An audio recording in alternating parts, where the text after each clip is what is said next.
ना विकार। मैं क्या हाँ? कहने मैं ब्रह्म हाँ। सो हंग दा जाप इत्थे जाके हुंदा। वो पहले ही कई शुरू कर लेंदे ने, ये नहीं किसी दे मगर लगना। जे कोई सोहंग महाराज गुरु ग्रंथ साहिब बचन करते ने, जा कहो कहने सोई फिर के तू भया, जा कहो कहता और। जिन्हों कहना सी वो रब होर है, वो तो तू ही बन गया। जब हम होते तब तू ना ही, अब तू ही मैं ना ही। वो हुण तां तुसीं ही तुसीं हो, मैं तो इत्थों मुक ही चुकिया हाँ, खत्म हो चुकिया हाँ। ताइयों 10वें पातशाह ने कहा जले हरि थले हरि उबे हरि नबे हरि, जलस तू ही नदस तू ही नदस तू ही करके सारा तू ही तू ही तू ही तू ही तू ही 16,000 बारी कहता। कितनी बारी हो गया भाई मनी सिंह जी? हाँ, तू ही महाराज जी 16,000 बार। कहते ये तो 10वें ग्रंथ की तो फिर पोथी बहुत वड्डी हो जानी भाई। इस करके तू सारा कट के 16 बारी रख लै। जेड़ा सिख 16 बारी तू ही कहूगा उन्होंने 16,000 बारी का फल मिल जा करूंगा। इस करके महाराज सच्चे पातशाह ने बड़ा सुंदर ज्ञान की दात बख्शी है। कईयां नूं समझ भी नहीं लगना, कई साखियां ते गिजे हुए ने। साखी सुनी अपने घर नूं चले गए। क्या तुसीं सारी जिंदगी साखियां सुनते रहोगे? थानू नहीं पता सिख कौम दे विच कितना ज्ञान है। इस करके ये ज्ञान भी ग्रहण करो जिहड़ा गुरु साहब आपां नूं बख्शिश करते हैं। नाल नाल गुरबाणी के प्रमाण भी चलते हैं कि हाँ इत्थे का के आ अवस्था है। ये सारा जपजी साहब दे पहला वैसे सब कुछ आ चुकिया है। ये थोड़ा होर विस्तार नाल कहांगे, आत्मक ज्ञान प्राप्त होवेगा। आपां भी इत्थे तक अपनी बिरती लैके जानी है और यही कहना वाहे गुरु वाहे गुरु वाहे गुरु वाहे गुरु वाहे गुरु वाहे गुरु वाहे गुरु वाहे गुरु। दोहेरा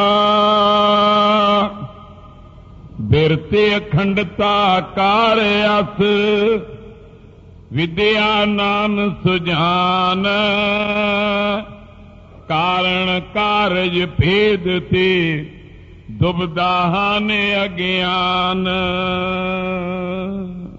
धन धन साहिब श्री गुरु ग्रंथ साहिब महाराज दी पावन पवित्र हजूरी विच सजी होई गुरु रूप गुरु खालसा साध संगत जी आओ प्यार सत्कार सहित फतेह उच्चारण करिए। वाहिगुरु जी का खालसा वाहिगुरु जी की फतेह।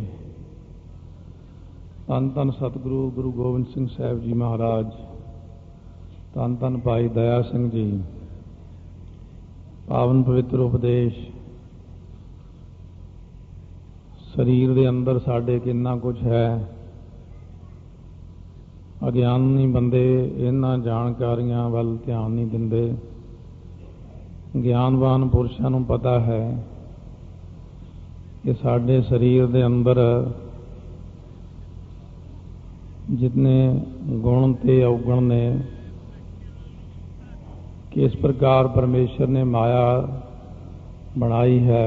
ये तो अगे अगे जीव अज्ञानता विच किहड़े किहड़े कर्म करता है, उन्हां कर्मां करके किरेमान कर्म संचित कर्म परारब्ध बनती है। फिर परारब्ध भोग के चलिया जाता है, अगला जन्म फिर प्राप्त करता है, फिर परारब्ध बन जाती, फिर अगले जन्म में जाके परारब्ध तो फिर किरेमान संचित ते परारब्ध। महाराज जी ने गुरबाणी अंदर प्रमाण दिते ने, पिंधी उबकले संसारा ब्रह्म आए तुमचे द्वारा। पिंधी उबकले संसारा तो भाव है कि जिस प्रकार खूह दीयां टिंडां जिहड़ियां ने वो एक पानी भर लैंदियां ने, फिर आके पानी खाली कर दिंदियां ने, फिर थल्ले नूं चलियां जांदियां ने, फिर भर के आ जांदियां ने। ये बंदा भी इसी तरह ही है कि बस हरेक जन्म विच संचित कर्म करके फिर परारब्ध बना के टिंड जी अपनी भर के ले आउंदा, फिर वो खा पी के फिर चलिया जाता, फिर मुड़िया आउंदा। महाराज कहने तुहानू खुद नूं नहीं पता, तुसीं करोड़ां जन्मां दे चले होए हो इसे तरह ही, कोई हिसाब ही नहीं है जिन्हां दा। इस करके ये जिहड़े अंदर संचित कर्म पए ने इन्हां नूं ब्रह्म ਗਿਆਨੀ ਸਾੜ ਲੈਂਦਾ। ਉਹ ਹੰਗਤਾ ਤੋਂ ਰਹਿਤ ਹੋ ਕੇ ਆਪਣੇ ਮਟਾਕਾਸ਼ ਜਿਹੜਾ ਅੰਦਰ ਬਣਿਆ ਹੈ ਹਿਰਦਾ, ਇਹਦੇ ਵਿੱਚ ਜਿਹੜਾ ਮਟਾਕਾਸ਼ ਜਿੱਥੇ ਕਰਮਾਂ ਦੇ ਬੀਜ ਪਏ ਨੇ ਸਾਡੇ, ਉਹ ਇਹਨਾਂ ਨੂੰ ਗਿਆਨ ਦੁਆਰਾ ਸਾੜ ਲੈਂਦਾ ਤੇ ਉਹ ਬਿਰਤੀ ਐਸੀ ਬਣਾ ਲੈਂਦਾ ਆਪਣੀ ਕਿ ਆਪਣੀ ਇੰਦਰੀਆਂ ਨੂੰ ਵਾਪਸ ਮੋੜ ਕੇ ਮਨ ਵਿੱਚ ਲੈ ਕਰ ਲੈਂਦਾ।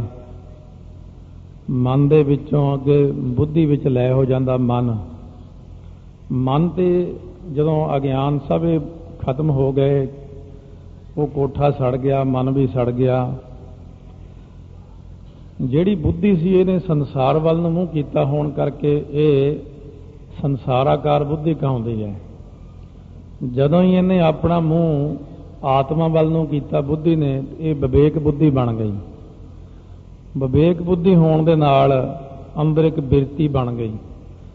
ਉਹ ਬਿਰਤੀ ਦਾ ਨਾਮ ਹੈ ਅੰਗ ਬ੍ਰਹਮ ਅਸਮੇ, ਮੈਂ ਹੀ ਬ੍ਰਹਮ ਹਾਂ। ਇਹ ਮਿਹਨਤ ਨਾਲ ਬਣਦੀ ਗੱਲ, ਵੈਸੇ ਹੀ ਕਹਿਣ ਨਾਲ ਨਹੀਂ ਬਣਦੀ। ਜਦੋਂ ਇਹ ਬਿਰਤੀ ਬਣੀ ਤਾਂ ਇਹਨੂੰ ਕਹਿੰਦੇ ਨੇ ਮਨ ਦੀ ਇਕਾਗਰਤਾ, ਅਖੰਡ ਬਿਰਤੀ, ਇਹਨੂੰ ਕਹਿੰਦੇ ਨੇ ਵਿਦਿਆ। ਤੇ ਇੱਕ ਪਹਿਲਾਂ ਦੱਸੀ ਸੀ ਅਵਿਦਿਆ ਕਰਕੇ ਆਪਾਂ ਅਗਿਆਨਤਾ ਵਿੱਚ ਫਿਰਦੇ ਹਾਂ ਤੇ ਵਿਦਿਆ ਕਰਕੇ ਹੀ ਆਪਾਂ ਨਿਕਲ ਜਾਂਦੇ। ਵਿਦਿਆ ਇਹੀ ਹੈ। ਹੁਣ ਸੰਸਾਰ ਦੇ ਜੀਵ ਕਹਿੰਦੇ ਨੇ ਕਿ ਸਕੂਲਾਂ ਦੇ ਬਾਹਰ ਲਿਖਿਆ ਹੁੰਦਾ ਹੈ ਕਿ ਫੈਲੇ ਵਿਦਿਆ ਹੋਏ ਚਾਨਣ। ਉਹਦੇ ਨਾਲ ਜਿਹੜਾ ਚਾਨਣ ਹੁੰਦਾ ਉਹ ਤਾਂ ਜ਼ੀਰੋ ਵਾਟ ਦੇ ਬੱਲਬਕ ਜਿੰਨਾ ਹੀ ਹੈ, ਉਹ ਬਹੁਤਾ ਚਾਨਣ ਨਹੀਂ ਹੈ ਸੰਸਾਰ ਦੀ ਵਿਦਿਆ ਦਾ। ਪਰ ਅਸਲ ਵਿੱਚ ਇਹ ਵਿਦਿਆ ਹੈ ਸਾਰਿਆਂ ਨਾਲੋਂ ਵੱਡੀ ਕਿ ਮਨ ਤੂੰ ਜੋਤ ਸਰੂਪ ਹੈ, ਆਪਣਾ ਮੂਲ ਪਛਾਣ, ਮਨ ਹਰ ਜੀ ਤੇਰੇ ਨਾਲ ਹੈ, ਗੁਰਮਤੀ ਰੰਗ ਮਾਣ।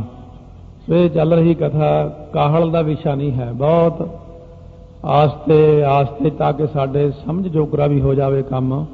ਆਓ ਪਿਆਰ ਨਾਲ ਅੱਗੇ ਸ਼ਰਵਣ ਕਰਦੇ ਹਾਂ, ਰਸਨਾ ਨੂੰ ਕਰੀਏ ਪਵਿੱਤਰ ਗੱਜ ਕੇ ਆਖੋ ਨਾਮ ਸ੍ਰੀ ਵਾਹਿਗੁਰੂ ਸਾਹਿਬ। ਸਤਨਾਮ ਸ੍ਰੀ ਵਾਹਿਗੁਰੂ ਸਾਹਿਬ ਜੀਓ। ਦੋਹਿਰਾ ਬਿਰਤੀ ਅਖੰਡਤਾ ਕਾਰ ਅਸ, ਵਿਦਿਆ ਨਾਮ ਸੁਜਾਨ। ਇਹ ਜਿਹੜਾ ਸਾਡੇ ਅੰਦਰ ਇੱਕ ਬਿਰਤੀ ਅਭਿਆਸ ਨਾਲ ਪੈਦਾ ਹੁੰਦੀ ਹੈ, ਸਿਮਰਨ ਕਰਨ ਨਾਲ, ਵਾਹਿਗੁਰੂ ਵਾਹਿਗੁਰੂ ਵਾਹਿਗੁਰੂ ਵਾਹਿਗੁਰੂ ਵਾਹਿਗੁਰੂ ਲਗਾਤਾਰ ਕਰੀ ਜਾਣਾ। ਇੰਦਰੀਆਂ ਆਪਣੇ ਆਪ ਹੀ ਸਵਾਦਾਂ ਨੂੰ ਛੱਡ ਜਾਂਦੀਆਂ ਨੇ, ਇਹ ਵਾਪਸ ਅੰਤਰੀਵ ਮੁੜ ਆਉਂਦੀਆਂ ਨੇ ਆਪਣੇ ਮਨ ਵਿੱਚ, ਮਨ ਹਿਰਦੇ ਵਿੱਚ, ਹਿਰਦਾ ਬੁੱਧੀ ਵਿੱਚ, ਇਹ ਬੁੱਧੀ ਆਤਮਾ ਵਿੱਚ ਲੀਨ ਹੋ ਜਾਂਦੀ। ਬੁੱਧੀ ਵਾਸਤਵ ਵਿੱਚ ਹੈ ਕੁਛ ਨਹੀਂ ਗੀ, ਐਵੇਂ ਹੀ ਹੈ, ਇੱਕ ਖਿਆਲ ਜਿਹਾ ਜਿਵੇਂ ਬਣ ਜਾਂਦਾ ਸਾਡਾ। ਤੋ ਇਸ ਤਰ੍ਹਾਂ ਬੁੱਧੀ ਇਸੇ ਨੂੰ ਹੀ ਕਹਿੰਦੇ ਨੇ, ਇਸ ਗੱਲ ਦਾ ਨਾਮ ਬੁੱਧੀ ਹੈ ਕਿ ਮੈਂ ਸਰੀਰ ਹਾਂ, ਮੇਰੀ ਆਹ ਜਾਤੀ ਹੈ, ਮੇਰਾ ਇਹ ਨਾਮ ਹੈ, ਇਹ ਮੇਰੇ ਧੀਆਂ ਪੁੱਤਰ ਨੇ, ਇਹ ਦੁਨੀਆ ਸੱਚੀ ਹੈ, ਇਸੇ ਨੂੰ ਹੀ ਬੁੱਧੀ ਕਹਿੰਦੇ ਨੇ। ਉਹਦੇ ਉੱਤੇ ਆਤਮਾ ਦਾ ਪ੍ਰਭਾਵ ਪੈ ਗਿਆ, ਅਕਸ ਪੈਣ ਕਰਕੇ ਬੁੱਧੀ ਬਣ ਗਈ। ਤੋ ਹੁਣ ਜਦੋਂ ਅਖੰਡਾਕਾਰ ਬਿਰਤੀ ਵਿੱਚ ਆ ਕੇ ਵਿਦਿਆ ਪ੍ਰਗਟ ਹੋਈ ਹਿਰਦੇ 'ਚ ਨਾਮ ਦੇ ਅਭਿਆਸ ਕਰਕੇ, ਤਾਂ ਇਹਦੇ ਨਾਲ ਕਹਿੰਦੇ ਨੇ ਫਿਰ ਉਹ ਵਿਦਿਆ ਕਰਕੇ ਇੱਕ ਰਸ ਬਿਰਤੀ 'ਚ ਇੱਕੋ ਹੀ ਗੱਲ ਬੋਲਦਾ ਅੰਦਰ ਕਿ ਮੈਂ ਹੀ ਬ੍ਰਹਮ ਹਾਂ। ਇਹ ਬਹੁਤ ਉੱਚੀ ਅਵਸਥਾ ਹੈ, ਹੁਣ ਨਹੀਂ ਆਪਾਂ ਕਹਿ ਸਕਦੇ। ਜੇ ਹੁਣ ਆਪਾਂ ਕਹਾਂਗੇ ਤਾਂ ਆਪਣੀ ਬੜੀ ਭਾਰੀ ਗਲਤੀ ਹੈ, ਹੁਣ ਆਪਾਂ ਉੱਥੇ ਤੱਕ ਨਹੀਂ ਨਾ ਪਹੁੰਚੇ ਹੋਏ। ਇਸ ਕਰਕੇ ਸਤਿਗੁਰੂ ਕਹਿੰਦੇ ਜਦੋਂ ਅਵਸਥਾ ਬਣ ਗਈ ਉਦੋਂ ਜਾ ਕਰਕੇ ਬਿਰਤੀ ਬਣਦੀ ਹੈ, ਟਿਕ ਜਾਂਦੀ ਹੈ। ਕਾਰਨ ਕਾਰਜ ਭੇਦ ਤੇ ਦੁਬਦਾ ਨੇ ਅਗਿਆਨ। ਇਸ ਵਿਦਿਆ ਦੇ ਨਾਲ ਦੋ ਤਰ੍ਹਾਂ ਦਾ ਜਿਹੜਾ ਅਗਿਆਨ ਹੈ, ਇੱਕ ਤਾਂ ਹੁੰਦਾ ਕਾਰਨ ਗਿਆਨ, ਇੱਕ ਹੁੰਦਾ ਕਾਰਜ ਗਿਆਨ। ਇਹ ਕਾਰਨ ਤੇ ਕਾਰਜ ਰੂਪ ਦੋਨੋਂ ਹੀ ਇੱਥੇ ਆ ਕਰਕੇ ਨਸ਼ਟ ਹੋ ਜਾਂਦੇ ਨੇ, ਨਾਸ ਹੋ ਜਾਂਦੇ ਨੇ। ਇਹਨਾਂ ਕਰਕੇ ਸਾਨੂੰ ਦੁਬਦਾ ਪੈਦਾ ਹੋ ਜਾਂਦੀ ਹੈ। ਇਹ ਦੁਬਦਾ ਵੀ ਨਾਸ ਹੋ ਜਾਂਦੀ ਹੈ, ਅਗਿਆਨਤਾ ਵੀ ਨਾਸ ਹੋ ਜਾਂਦੀ ਹੈ, ਕਿਉਂਕਿ ਜਦੋਂ ਮਨ ਇਕਾਗਰ ਹੋ ਗਿਆ ਤਾਂ ਉਸ ਵਕਤ ਦੁਬਿਧਾ ਦੂਰ ਹੋ ਗਈ, ਕਾਰਨ ਤੇ ਕਾਰਜ ਖਤਮ ਹੋ ਗਏ। ਜਦੋਂ ਅਗਿਆਨ ਮਿਟ ਗਿਆ ਮਨ ਦੇ ਅੰਦਰੋਂ ਤਾਂ ਫਿਰ ਜਤ ਦੇਖਾਂ ਤਤ ਤੂੰ, ਹੁਣ ਦੂਜਾ ਨਜ਼ਰ ਨਹੀਂ ਆਉਂਦਾ। ਕਿਉ ਪਏ ਤਨ ਇੰਦਰੀ ਮਨ ਪ੍ਰਾਣ ਅਨਾਤਮ। ਇਹ ਜਿਹੜਾ ਸਾਡਾ ਸਰੀਰ ਹੈ, ਇੰਦਰੀਆਂ ਨੇ, ਮਨ ਹੈ, ਪ੍ਰਾਣ ਹੈ, ਇਹ ਅਨ ਆਤਮ ਹੈ, ਭਾਵ ਆਤਮਾ ਤੋਂ ਉਲਟ ਅਨਾਤਮ। ਇਹ ਸਾਡੀ ਬੁੱਧੀ ਹੀ ਨਿਸ਼ਚੈ ਕਰਦੀ ਹੈ, ਅਥਵਾ ਸਾਡਾ ਮਨ ਇਹ ਸੋਚਦਾ ਹੈ। ਜੇ ਕਿਸੇ ਬੰਦੇ ਨੂੰ ਪੁੱਛੋ ਤੂੰ ਕੌਣ ਹੈ, ਜਿਵੇਂ ਮਹਾਂਪੁਰਸ਼ਾਂ ਨੇ, ਸੰਤ ਬਾਬਾ ਸੁੰਦਰ ਸਿੰਘ ਜੀ ਖਾਲਸਾ ਨੇ, ਗੰਗਾ ਨਗਰ ਇੱਕ ਵਿਦਿਆਰਥੀ ਸੀ ਕੋਈ ਕਾਲਜ ਦਾ, ਇਹ ਬੜੀ ਪੁਰਾਣੀ ਗੱਲ ਹੈ, 40-50 ਸਾਲ ਪੁਰਾਣੀ। ਕਹਿੰਦਾ ਮੈਂ ਕੋਈ ਪ੍ਰਸ਼ਨ ਕਰਨਾ ਹੈ। ਪ੍ਰਸ਼ਨ ਆਪਣੇ ਪੁੱਛ ਚੁੱਕਿਆ, ਤੁਰਨ ਲੱਗੇ ਨੂੰ ਕਹਿੰਦੇ ਇੱਕ ਗੱਲ ਤੂੰ ਵੀ ਦੱਸ ਜਾ ਭਾਈ। ਕਹਿੰਦੇ ਇਹ ਦੱਸ ਜਾ ਮੈਨੂੰ ਵੀ ਤੂੰ ਕੌਣ ਹੈ। ਉਹ ਕਹਿੰਦੇ ਜੀ ਮੈਂ ਬੰਦਾ। ਕਹਿੰਦੇ ਬੰਦਾ ਕਿਹੜੀ ਚੀਜ਼ ਦਾ ਨਾਮ ਹੈ? ਲੱਤ ਹੈ, ਬਾਂਹ ਹੈ, ਸਿਰ ਹੈ, ਇਹ ਤਾਂ ਵੱਖੋ ਵੱਖਰੇ ਨੇ। ਬੰਦਾ ਕਿਹਨੂੰ ਕਹਿੰਦੇ ਨੇ? ਕਾਫੀ ਦੇਰ ਚੁੱਪ ਰਿਹਾ, ਉਹਨੂੰ ਸਮਝ ਨਾ ਲੱਗੀ। ਤਾਂ ਉਸ ਵਕਤ ਮਹਾਂਪੁਰਸ਼ ਕਹਿੰਦੇ ਤੂੰ ਕਿੰਨੀ ਪੜ੍ਹਿਆ ਹੋਇਆ ਭਾਈ? ਕਹਿੰਦੇ ਜੀ ਮੈਂ MA ਕੀਤੀ ਹੋਈ ਹੈ। ਕਹਿੰਦੇ MA ਨਹੀਂ ਹੈ, ਤੂੰ ਐਵੇਂ ਹੀ ਹੈ। ਕਹਿੰਦੇ ਐਵੇਂ ਹੀ ਹੈ ਤੂੰ, ਤੈਨੂੰ ਪਤਾ ਨਹੀਂ ਮੈਂ ਕੌਣ ਹਾਂ? ਕਹਿੰਦੇ ਨਾ ਮਹਾਰਾਜ, ਮੈਨੂੰ ਇਹਨਾਂ ਗੱਲਾਂ ਦਾ ਗਿਆਨ ਨਹੀਂ ਹੈ। ਮਹਾਂਪੁਰਸ਼ਾਂ ਨੂੰ ਕਹਿੰਦਾ ਤੁਸੀਂ ਹੀ ਦੱਸੋ। ਕਹਿੰਦੇ ਮੈਂ ਤੈਨੂੰ ਇਹ ਪੁੱਛਿਆ ਤੂੰ ਕੌਣ ਹੈ? ਤੂੰ ਕਿਹਾ ਮੈਂ ਬੰਦਾ। ਤੇ ਮੈਂ ਤੈਨੂੰ ਗੁਰਬਾਣੀ ਰਾਹੀਂ ਦੱਸਦਾ ਕਿ ਮਹਾਰਾਜ ਕਹਿੰਦੇ ਬੰਦਾ ਹੋਏ ਸੋ ਬੰਦਗੀ ਗਹਿ। ਇਸ ਕਰਕੇ ਬੰਦਾ ਹੁੰਦਾ ਉਹ ਜਿਹੜਾ ਬੰਦਗੀ ਕਰੇ। ਤੇ ਇਸ ਕਰਕੇ ਬੰਦਾ, ਇਹ ਮਨ ਆਪਾਂ ਇਉਂ ਸਮਝਦੇ ਹਾਂ ਕਿ ਮੈਂ ਲੱਤਾਂ ਬਾਹਾਂ ਹਾਂ, ਮੈਂ ਪ੍ਰਾਣ ਹਾਂ, ਮੈਂ ਬੁੱਧੀ ਹਾਂ, ਮੈਂ ਕਿਸੇ ਦਾ ਪਿਤਾ ਹਾਂ, ਕਿਸੇ ਦਾ ਪੁੱਤਰ ਹਾਂ, ਮੈਂ ਮੇਰੀ ਫਲਾਨੀ ਜਾਤੀ ਹੈ। ਇਹਨੂੰ ਅਨਾਤਮ ਕਹਿੰਦੇ ਨੇ। ਆਪਾਂ ਹੁਣ ਆਤਮਾ ਵਿੱਚ ਨਹੀਂ ਵਰਤ ਰਹੇ ਸਾਰੇ ਜਾਣੇ। ਆਤਮਾ ਵਿੱਚ ਵਰਤਦਾ ਆਤਮਕ ਗਿਆਨੀ, ਜਿਹਨੂੰ ਬ੍ਰਹਮ ਗਿਆਨੀ ਕਹਿੰਦੇ ਨੇ। ਤੇ ਆਪਾਂ ਸਰੀਰ ਵਿੱਚ ਹੀ ਵਰਤੀ ਜਾਂਦੇ ਹਾਂ, ਜਾਂ ਮਨ ਵਿੱਚ ਵਰਤਦੇ ਹਾਂ, ਜਾਂ ਆਪਣੇ ਸੰਸਾਰ 'ਚ ਸਾਰਿਆਂ ਨਾਲੋਂ ਵਧੀਆ ਬੰਦੇ ਗਿਣੇ ਜਾਂਦੇ ਸ਼੍ਰੋਮਣੀ ਬੁੱਧੀ ਜੀਵੀ ਜਿਹੜੇ ਹੁੰਦੇ ਨੇ। ਇਹ ਬੁੱਧੀ ਜੀਵੀ ਜਿਹੜੇ ਨੇ ਇਹ ਵੀ ਅਨਾਤਮਾ ਵਿੱਚ ਹੀ ਵਰਤਦੇ ਹੁੰਦੇ ਨੇ। ਆਤਮਕ ਗਿਆਨੀ ਆਤਮਾ ਵਿੱਚ ਸਿਰਫ ਵਰਤਦਾ। ਇਸ ਕਰਕੇ ਕਹਿੰਦੇ ਤਨ, ਇੰਦਰੀ, ਮਨ, ਪ੍ਰਾਣ, ਅਨਾਤਮ, ਇਹ ਵਰਤਦਾ ਹੈ ਇਹਨਾਂ ਵਿੱਚ। ਇਸ ਸੰਗਾਤ ਵਿਖੇ ਬੁੱਧ ਆਤਮ। ਇਸ ਸਾਰੀ ਦੇਹੀ ਨੂੰ ਆਪਣਾ ਆਪ ਜਾਣ ਕੇ ਉਚਾਰਦਾ ਹੈ ਕਿ ਮੈਂ ਦੇਹੀ ਹਾਂ। ਇਹਨਾਂ ਦੇ ਸਮੁਦਾਇ ਵਿੱਚ ਜੋ ਆਤਮਾ ਨੂੰ ਬੁੱਧੀ ਸਮਝਦਾ ਹੈ, ਭਾਵ ਕਿ ਇਹਨਾਂ ਨੂੰ ਆਪਣਾ ਆਪ ਸਮਝਣਾ, ਇਸੇ ਨੂੰ ਬੁੱਧੀ ਕਹਿੰਦੇ ਨੇ।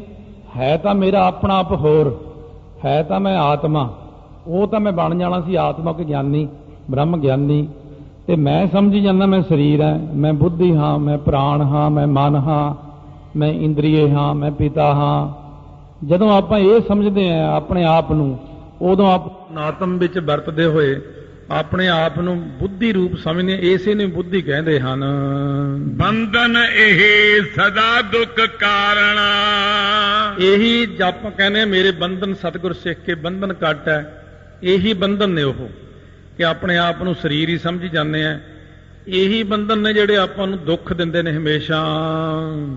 ਅਹੰਗ ਦੇ ਲਖ ਕਰੈ ਉਚਾਰਣ।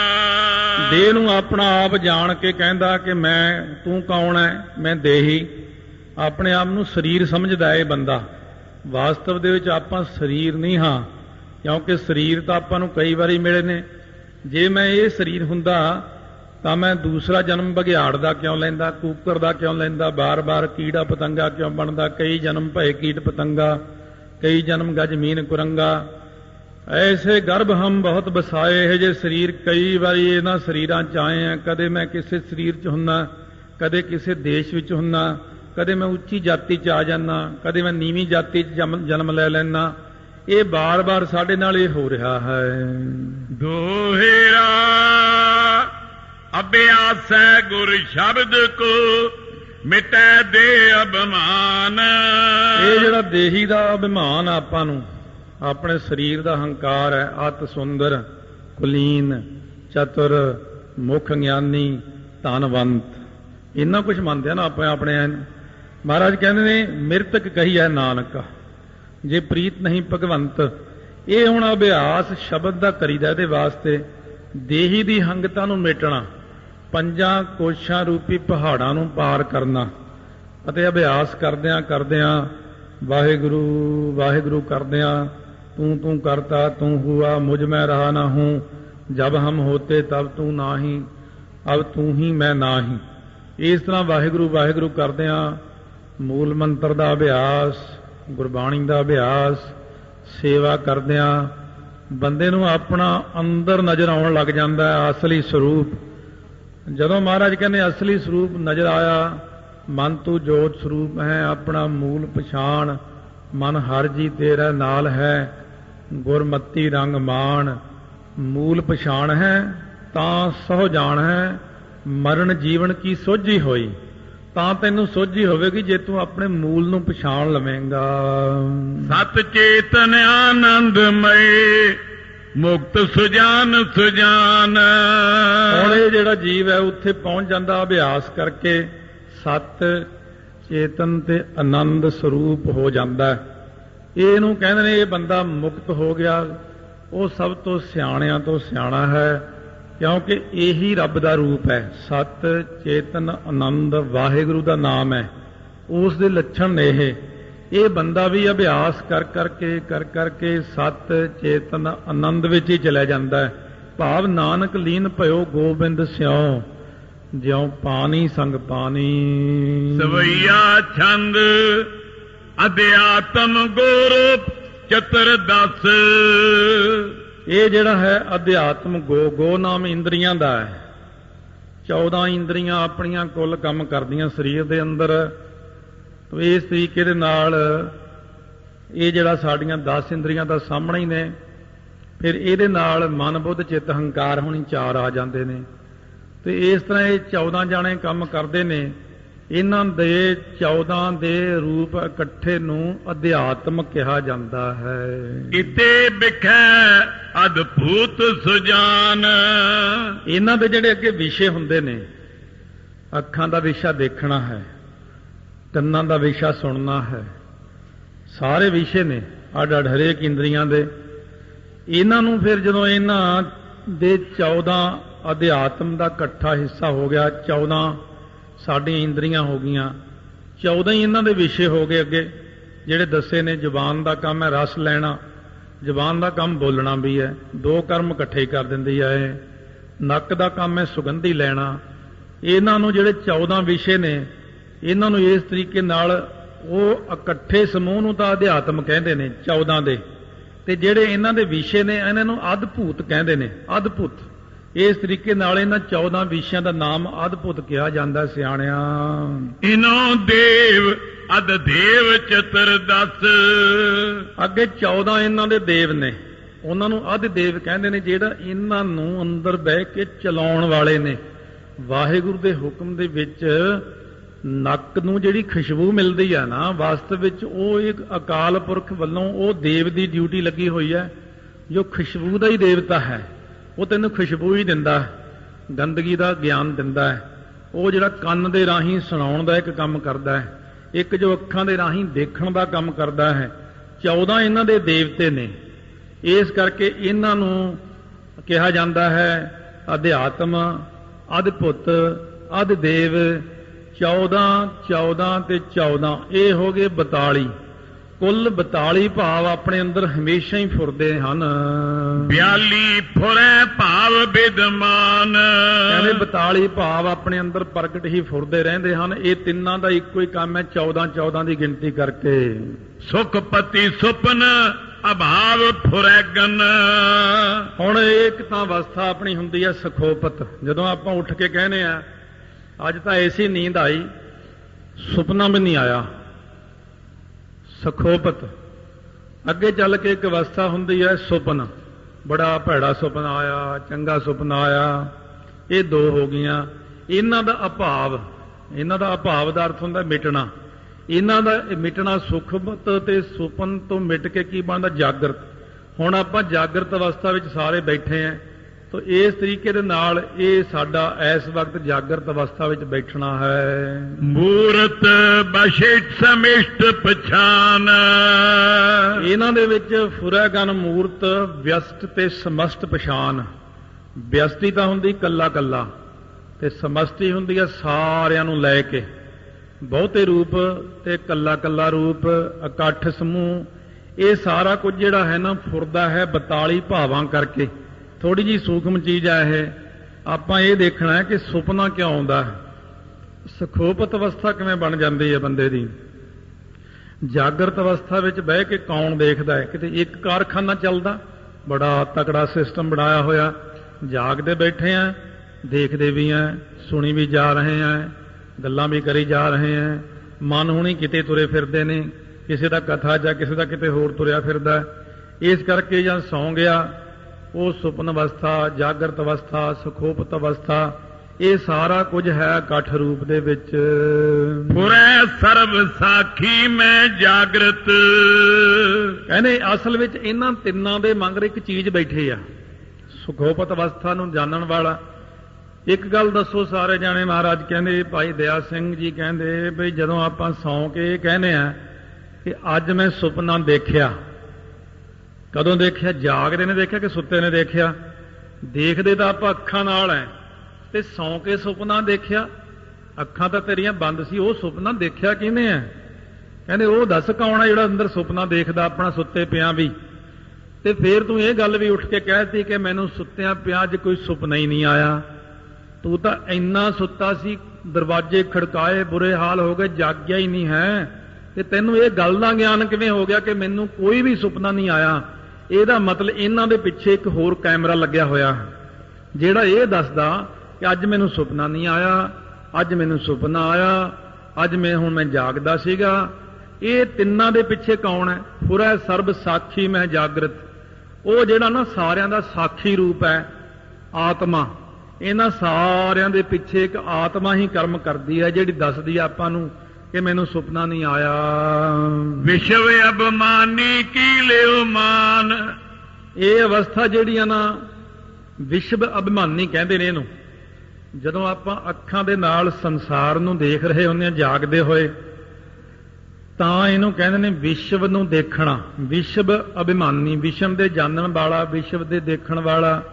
ਅੱਖਾਂ ਦੇ ਅੰਦਰ ਜਿਹੜੀ ਜੋਤ ਕੰਮ ਕਰਦੀ ਹੈ, ਉਹ ਜਿਹੜੇ 42 ਦੱਸੇ ਨੇ ਸ਼ੁਰੂ ਦੇ ਵਿੱਚ, ਉਹਨਾਂ ਵਿੱਚ ਜਿਹੜੇ 14 ਦੇਵਤੇ ਨੇ, ਉਹ ਜਿਹੜੇ ਅੱਖਾਂ ਨੂੰ ਦੇਖਣ ਦਾ ਹੀ ਕੰਮ ਦਿੰਦੇ ਨੇ। ਬਸ ਉਹਨਾਂ ਦਾ ਕੰਮ ਹੀ ਹੈ ਕਿ ਆਪਾਂ ਨੂੰ ਦਿਖਾਉਣਾ।